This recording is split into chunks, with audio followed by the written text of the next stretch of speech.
Hello friends, आज मैं आपके साथ इकोनॉमिक्स का एक और टॉपिक लेके आया हूँ और टॉपिक का नाम है theory of low income level equilibrium. शुरू करने से पहले बता दूं कि चैप्टर का नाम है features of Indian economy since independence और इस चैप्टर के सारे लिंक्स आपको इस वीडियो के डिस्क्रिप्शन में मिल जाएंगे। चलिए शुरू करते हैं। प्रोफेसर हार्वी लेबनस्टाइन का मॉडल मैंने ऑलरेडी डेवलपमेंट इकोनॉमिक्स में अपलोड किया हुआ है। अगर आपको वो चाहिए होगा तो आप मेरे साथ क्या कहते हैं कमेंट कर दें, मैं आपके साथ शेयर कर दूंगा। प्रोफेसर हार्वी लेबनस्टाइन हैज, कुछ लोग इसको लेबनस्टाइन कहते हैं, कुछ लोग इसको लेबनस्टीन कहते हैं, तो प्रोनाउंसिएशन में फर्क है, बंदा तो सेम ही है ना। He has propounded a theory of low income level equilibrium to explain the obstacles in the way of economic development of underdeveloped countries। उन्होंने एक थ्योरी दी थी लो इनकम लेवल इक्विलिब्रियम की, ये एक्सप्लेन करने के लिए कि इकोनॉमिक डेवलपमेंट के जब भी अंडर डेवलप कंट्रीज होती हैं उनके आगे क्या क्या प्रॉब्लम्स आती हैं अपने कंट्री को डेवलप करने के लिए। Three main conclusions of this theory are, number one, equilibrium of an underdeveloped economy should be treated as unstable equilibrium.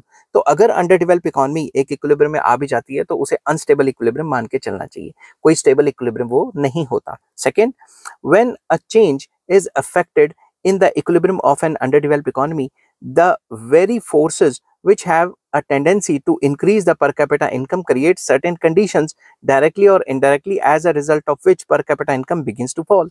तो अगर वो इक्विलिब्रियम में आ भी जाती हैं तो अंडर डेवलप कंट्रीज में ऐसी सिचुएशंस आ जाती हैं कि जिन फोर्सेस की वजह से पर कैपिटा इनकम बढ़ा है उन्हीं फोर्सेस में ऐसी टेंडेंसी होती है कि वो पर कैपिटा इनकम को गिरा भी सकती हैं। ठीक है। Part three, under disequilibrium conditions in the initial stages of development of an underdeveloped economy, factors lowering the income are more powerful। तो उनका ये जो प्रोफेसर हार्वी लेबनस्टीन है, उनका ये मानना था कि जब भी डिसइक्विलिब्रियम आता है तो वो अंडर डेवलप कंट्रीज जिनमें डिसइक्विलिब्रियम आ गया है उनमें वो फैक्टर्स जो पर कैपिटा इनकम को या डेवलपमेंट को गिराते हैं वो काफ़ी ज़्यादा स्ट्रांग होते हैं। कहने की बात ये है कि अंडर डेवलप कंट्रीज में जो नेगेटिव फोर्सेज होती हैं वो बहुत ज़्यादा होती हैं और जो पॉजिटिव फोर्सेज होती हैं वो बहुत कम होती हैं। ठीक है।